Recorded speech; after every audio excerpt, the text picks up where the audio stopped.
you ever looked at a simple stone and wondered how it could be credited with all these incredible powers?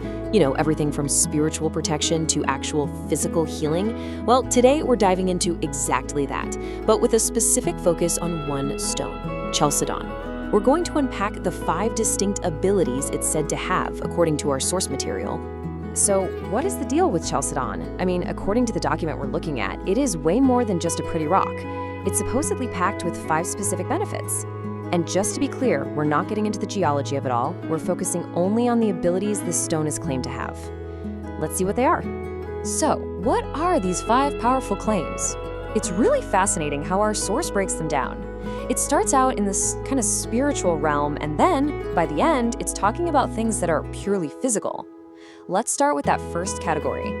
Okay, so the first set of claims basically positions Chalcedon as a kind of spiritual shield. The whole idea here is that its main job is defensive. It's about protecting you from forces that are coming from outside yourself.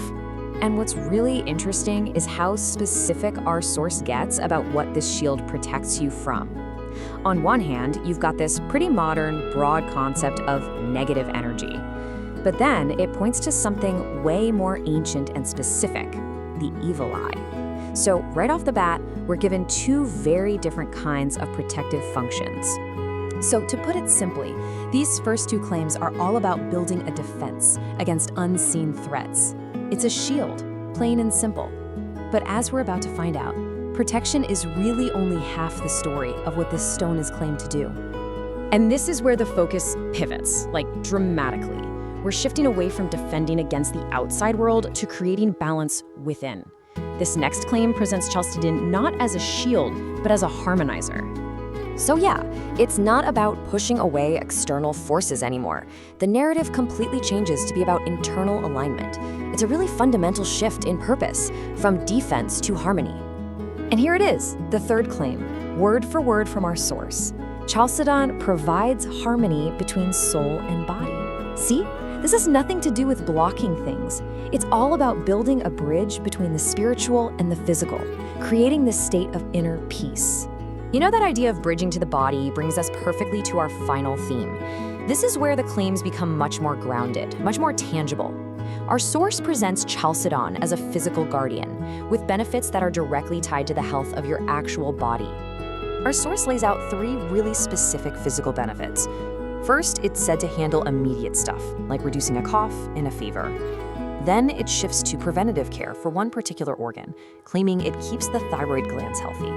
And finally, it talks about long-term vitality, saying it can prevent dotage, which is an old-fashioned way of talking about the frailties of old age. It's just a wild journey, isn't it? From spiritual defense right down to how your body works.